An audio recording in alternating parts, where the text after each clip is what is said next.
자, 오늘의 설교의 제목은 우리를 도우시는 하나님입니다. 시편 2장 121편에서 함께 보시겠습니다. 함께 읽으시지요? 내가 눈을 들어 산을 본다. 내 도움이 어디에서 오는가? 내 도움은 하늘과 땅을 만드신 주님에게서 온다. 여러분, 우리 성서에서 처음으로 기록된 살인 사건이 뭔지 다 아시지요? 그것은 바로 가인이 아벨을 이렇게 죽인 것입니다. 하나님은 아벨의 제사는 이제 받으셨지만 가인의 제사는 받지 않으셨어요. 그래서 이제 가인은 이제 질투심에 이제 사로잡혔지요. 열등감입니다. 그래서 그 결과로 아벨을 이렇게 죽이게 됩니다. 여러분, 이 아벨이라는 이름의 뜻이 무엇인지 아십니까? 바로 이제 허무함입니다. 허무함. 허무하다는 뜻이에요. 이 아벨의 죽음은요, 그 이름만큼이나 참 허무합니다. 여러분, 아벨이 무슨 큰 잘못을 했습니까? 무슨 잘못한 게 뭐가 있겠습니까? 그저 그는 진심으로 하나님께 제사를 지낸 것입니다. 지금으로 치면 우리가 이렇게 하나님께 진심으로 기도를 한 것이다, 뭐 이런 겁니다. 신앙생활 잘 한 거지요. 그런데 그렇게 허무하게 죽임을 당했어요. 그러면 가인은 뭐 사람 죽인 것, 자기 형제를 죽인 것만큼 뭐 큰 형벌을 받았습니까? 또 그렇지는 않지요. 하나님께서 또 그에게도 자비를 또 베풀어 주셨어요. 여러분, 우리가 이 기독교의 역사를 보면요, 순교자들의 기록이 항상 나옵니다. 계속 있어요. 우리가 뭐 유명한 분도 있고 또 유명하지 않은 분도 있지만 그 죽음의 가치는 다 똑같습니다. 근데 그 순교의 그 결과를 보면요, 정말 허무하다고 느껴질 때가 많아요. 저도 한국에 가면 구로동인가 거기 가면은 그 한국 순교자들만 모아놓은 그런 박물관이 있어요. 역사 전시관이 있는데 거기 가서 이렇게 보고 있으면요, 도대체 뭘까 싶어요. 도대체 저 사람들이 이렇게 목숨을 바쳤는데 그 결과가 도대체 무엇일까를 저도 이렇게 보면서 참 마음이 힘들어질 때가 있습니다. 도대체 무엇 때문에 순교까지 한 것인가? 그런 의문이 들지요. 그런데요, 분명한 사실은 순교란 것은 사람의 힘으로 하는 게 아니란 거예요. 순교를 결심하고 정말 내가 주님을 위해서 죽겠다고 정말 목숨을 바친 사람들이 기적적으로 목숨을 구하는 경우가 있습니다.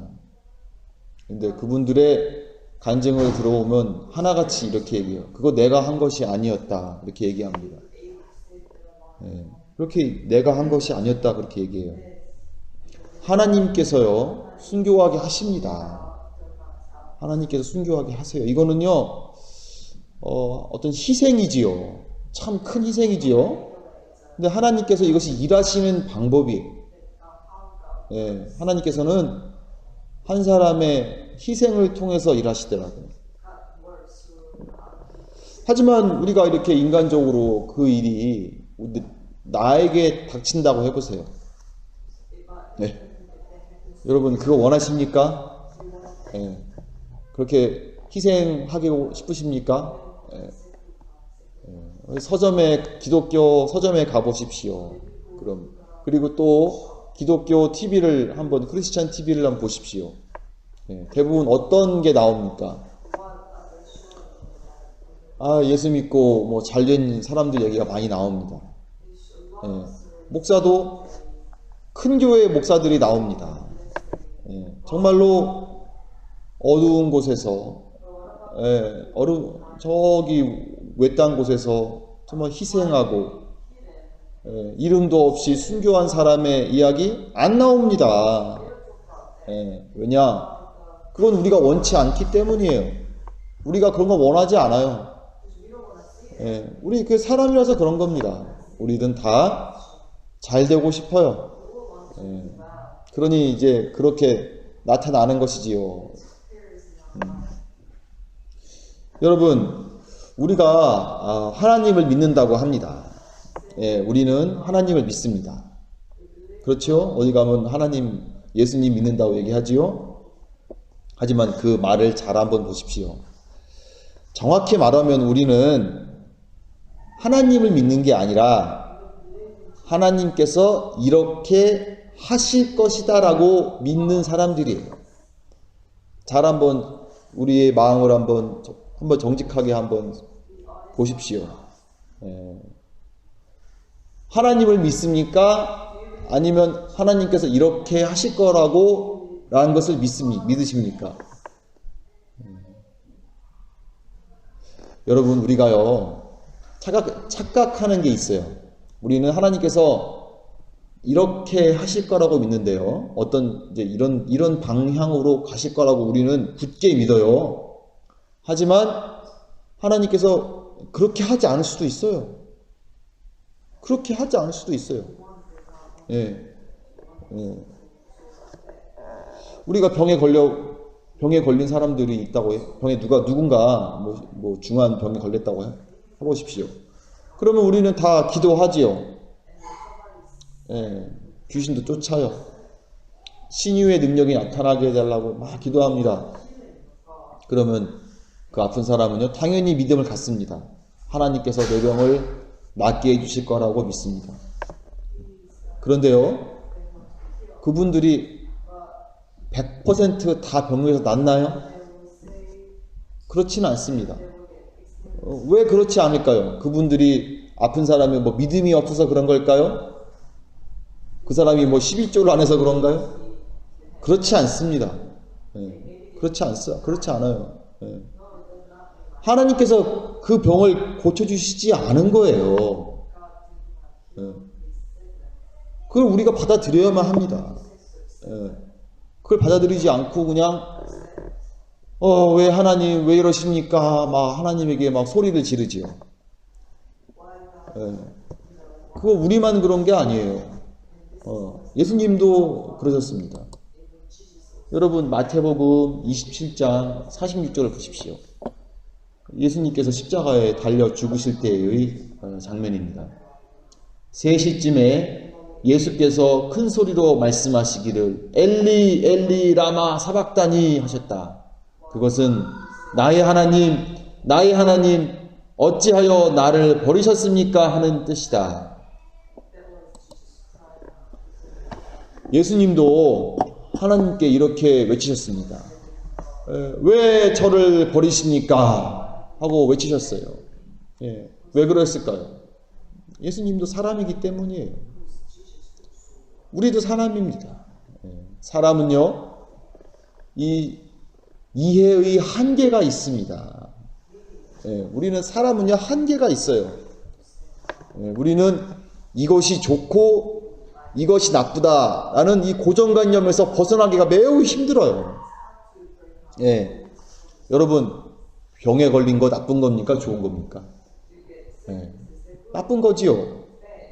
여러분, 가난한 게 좋은 겁니까? 나쁜 겁니까?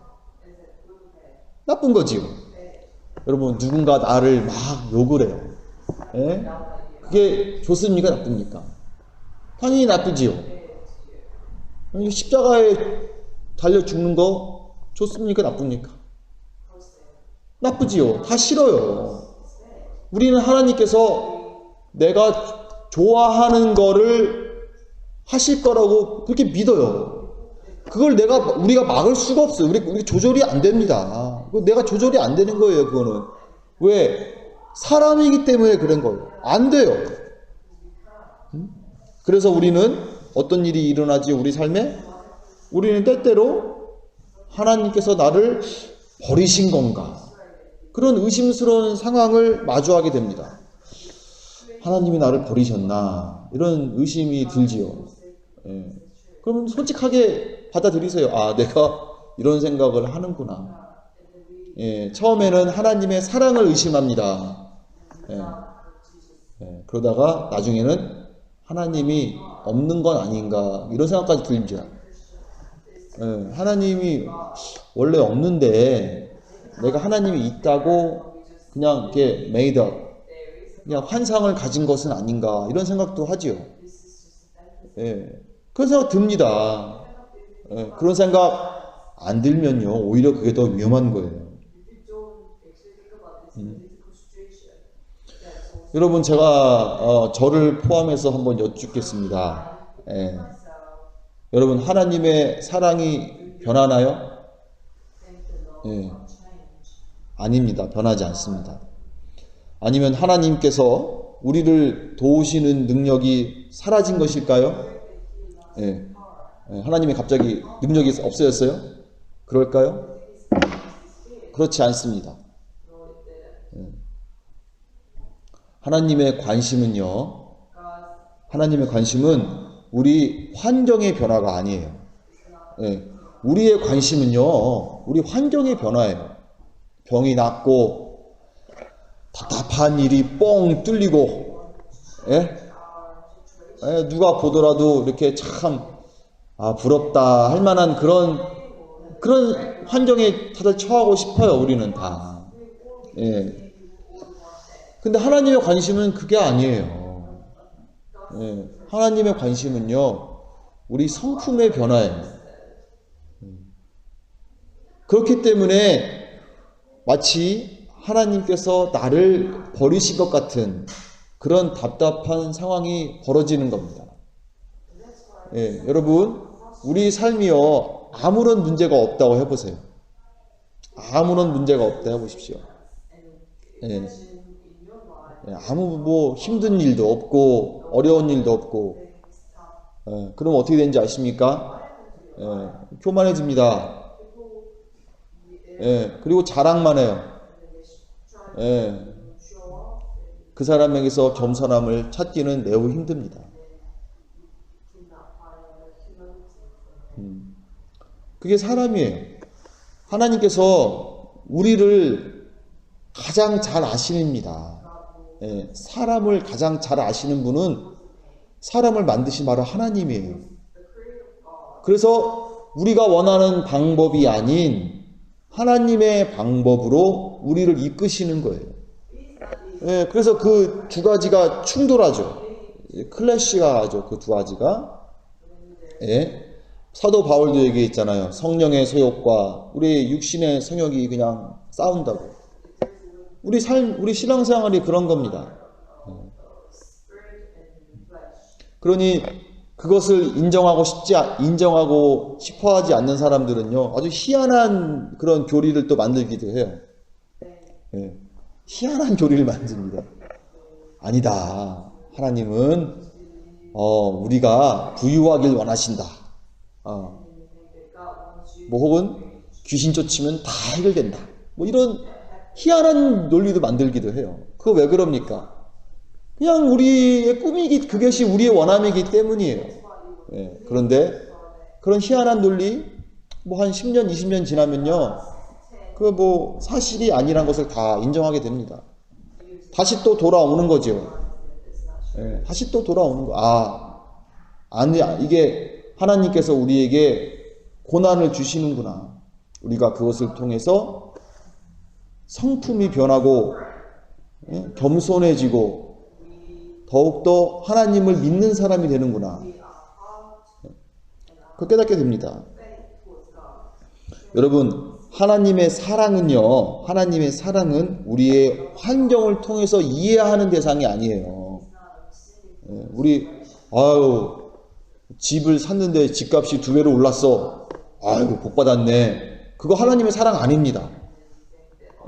병에 걸렸는데 어떤 유명한 목사님이 와서 손을 대고 기도했는데 병이 나았어. 아유, 복 받았네. 그거 아닙니다. 10년 동안 아기가 안 생겼는데, 아기가 생겼어. 기도했더니. 그 하나님의 복이야? 그거 아닙니다. 그거 아니에요. 어떻게 하나님의 사랑이 그런 잠깐 사라질 그런 어떤 그 세상적 가치로 우리가 하나님의 사랑을 우리가 이해하겠습니까? 너무 여러분 웃기지 않습니까? 어떻게 보면은 제가 우리 아들 3명이 있어요. 예, 그중 한 명에게 제가 한 명에게만 과자를 사준다고 해봐요. 한 명에만 3명 중에 한 명에게만 과자를 사줬어요. 그럼 걔가 걔가 시오라고 해봐요. 그럼 아빠가 나를 제일 많이 사랑한다. 뭐 그렇게 오해할 수도 있겠지요. 여러분 그렇습니까? 고작 그거 가지고 아들에 대한 사랑을 우리가 판단할 수 있겠습니까? 마치 그런 겁니다. 예? 어떤 사람에게는 병이 나을 수도 있고 어떤 사람은 병이 안 나올 수도 있어요. 어떤 사람은 정말 무슨 드라마처럼 어려운 일이 있으면 막 극적으로 해결이 돼요. 예? 그래서 막 교회에서 간증도 합니다. 어떤 사람은요 맨날 힘들어. 뭐 되는 일도 없어. 그런 사람들은 교회에서 그냥 어떻게 부끄러운 얼굴로 있어요. 그걸 가지고 하나님의 사랑을 판단한다면 그거는요 착각이에요. 예. 진짜 그런 사고방식에 빠지면요 그게 정말 저주받은 겁니다. 정말 그거는요 큰 문제예요. 하나님의 사랑은 우리의 환경을 통해서 이렇게 이해하는 게 아니에요. 예? 하나님의 사랑은요 하나님의 사랑을 통해서 우리가 믿는 믿음의 대상이에요. 하나님의 사랑은요 믿음의 대상이에요. 우리가 믿는 거예요. 환경의 영향과 관계없이 우리가 변함없이 믿는 겁니다. 왜 그렇지요? 하나님이 우리를 향한 하나님의 사랑도 변함이 없기 때문인 거예요. 변함없는 사랑에 변함없는 사랑으로 이 만나는 겁니다. 여러분 남녀 간의 사랑도 그렇지 않습니까? 남녀 간의 사랑도 그렇지 않아요? 예? 남자가 돈 잘 벌다가 갑자기 망했어. 여자가 떠나. 실망해. 그럼 그게 사랑입니까? 여자가 얼굴이 예뻐. 그 남자가 사랑했는데 여자가 어떻게 성형수술을 했는데 잘못했어. 그 남자가 마음이 변해. 그게 사랑입니까? 아니지 않습니까? 남녀 간의 사랑도 우리 그렇지 않다는 거 우리가 잘 알잖아요. 잘 알잖아요. 하나님과 우리 간의 우리 사랑도 그런 겁니다. 예. 하나님께서 나에게 복을 주셨다. 예? 무슨 복이에요 그게. 그냥 그런 일이 일어난 겁니다. 그냥 잠깐 사라질 잠깐 있을 이 인생에서 그냥 어떤 일이 있었다. 뭐 이런 일이 있었다. 뭐 저런 일이 있었다. 뭐 이 정도일 뿐이에요. 여러분, 예수님께서 십자가에 죽으시고 3일 동안 아무 일도 일어나지 않았습니다. 다 아시지요? 십자가에서 죽으셨어요. 얼마나 황당합니까? 그리고 십자가에서 돌아가신 제자들, 아이고 우리가 다 헛살았다, 헛수고했다, 다 도망갔어요. 한 명은 자살까지 했습니다. 그 3일 동안 얼마나 참 기분이 비참했겠어요. 아유, 내가 예수님 괜히 믿었다. 아유, 그렇지요.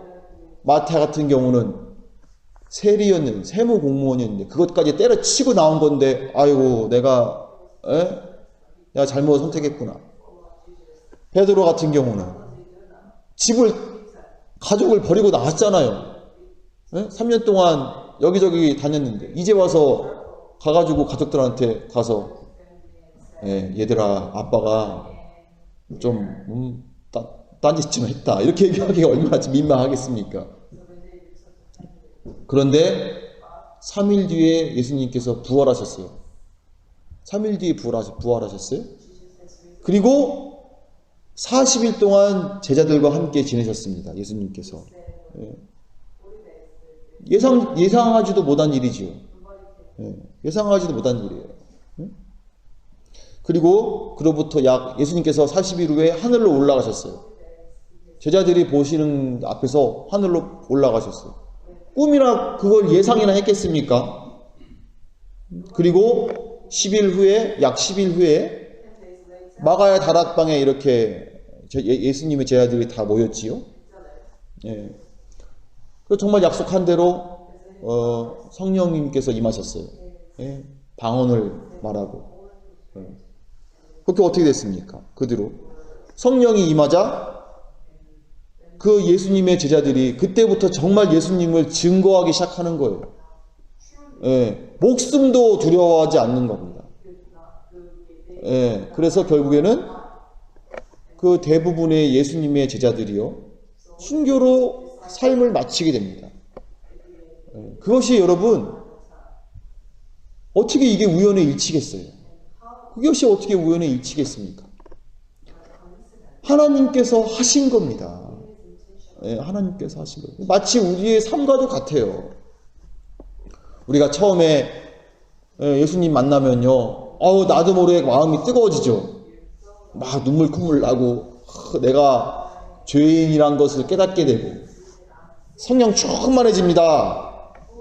그때는요, 내가 최고 성령 충만해요. 이 세상에서. 성경도 많이 읽고 막 전도도 용감하게 합니다. 기도하면은요, 응답 바로바로 옵니다. 간증도 많이 하죠. 그거 한 5년 정도 갑니다. 그리고 5년 후부터는 이제 뭔가 좀 이상해집니다. 뭔가 하나님이 날 버리신 건가? 이런 생각도 들기도 하고. 그때부터 진짜 하나님의 사랑을 깨닫게 되는 거예요. 그때부터 하나님의 사랑을 깨닫게 되는 거예요. 하나님의 사랑을요, 우리가 이해할 수 있다면, 그거는 하나님의 사랑이 아니에요. 여러분, 그렇지 않습니까? 우리가 어떻게 하나님을 이해하겠습니까? 나는 하나님을 이해했다! 그거요, 거짓말입니다. 혹은 그냥 환상이에요, 환상. 큰 착각입니다. 어떻게 우리가 하나님을 이해하겠어요? 안 그렇습니까?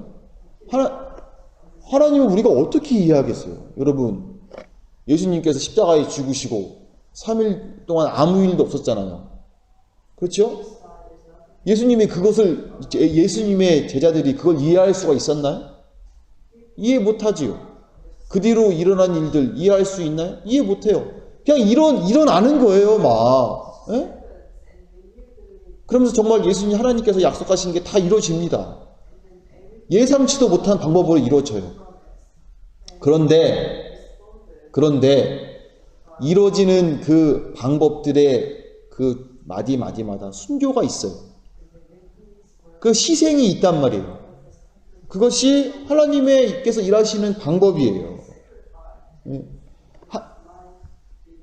희생이 나에게 일어날 때 대부분 하나님 나를 버리셨습니까?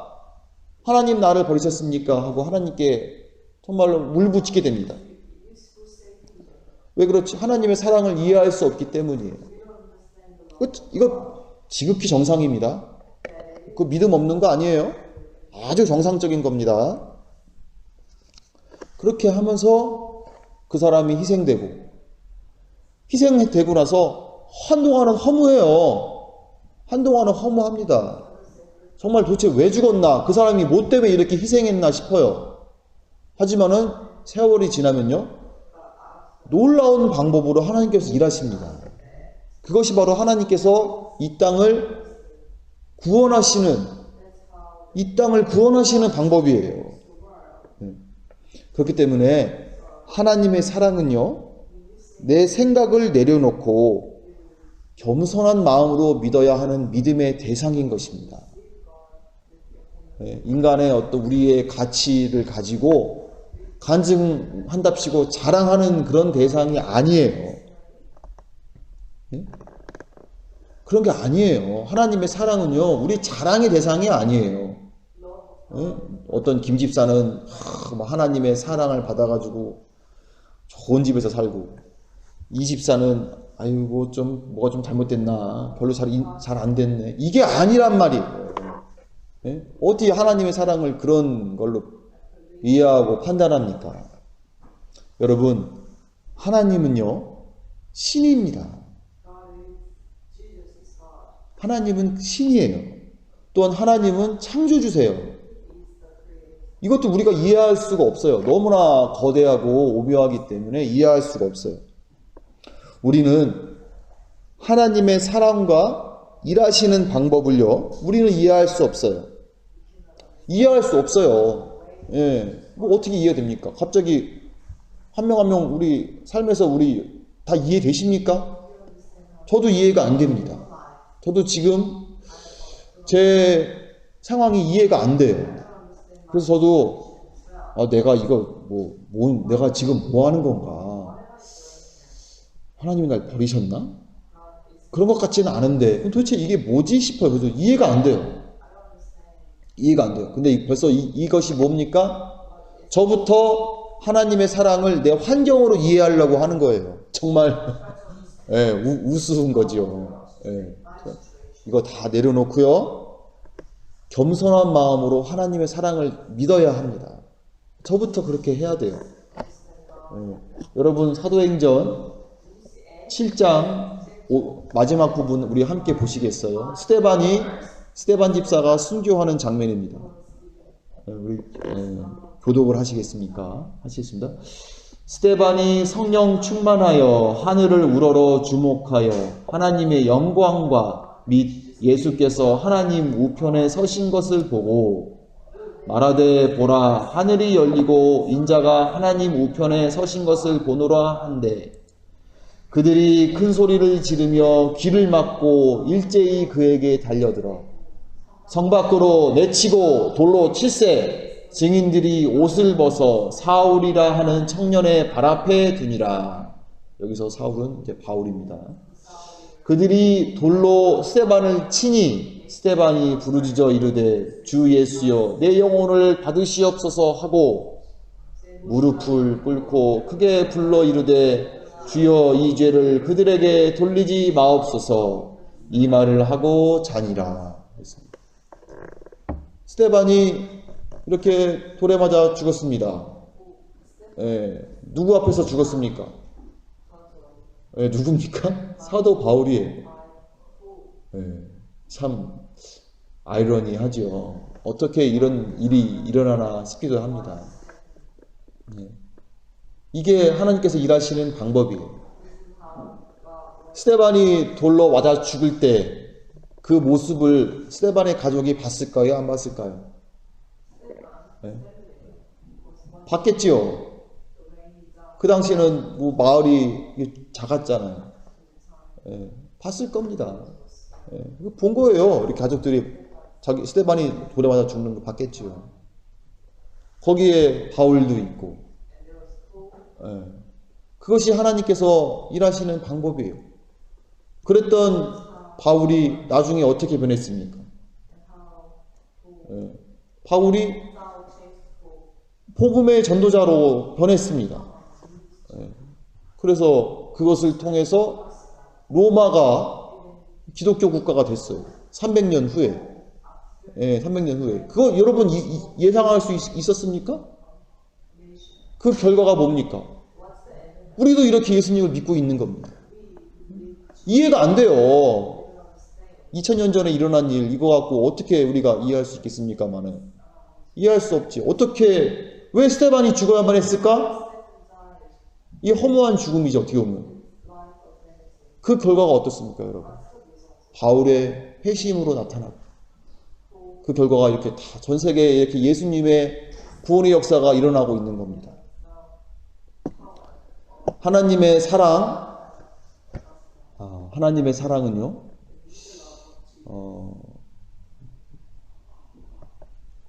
하나님의 사랑은 대부분 하나님 저를 버리셨습니까? 라고 울부짖을 때 그때 정말 나타나더라고요. 오히려 하나님이 나를 버리셨나? 그런데도 하나님을 붙잡고 있는 거 바로 그것이 당신을 향한 하나님의 사랑입니다. 참 인정하고 싶지 않지요? 예, 인정하고 싶지 않지요? 예. 하지만 저는 예수님을 만나고 또 성경을 보면서 저는 제가 이렇게 보고 있어요. 예. 저는 제가 발견한 것이 바로 이것입니다. 예. 저는 성도님들이 원하시는 얘기 저는 못하겠더라고. 거기에 맞춰서는. 우리가 여기 계신 분들 앞으로 어떤 일이 벌어질지 저는 아무도 모릅니다. 아무도 모릅니다. 예. 그런데요, 좀 인간적인 그 세상적인 기준에서 좀 잘 되면요, 오히려 그게 더 안 좋더라고요.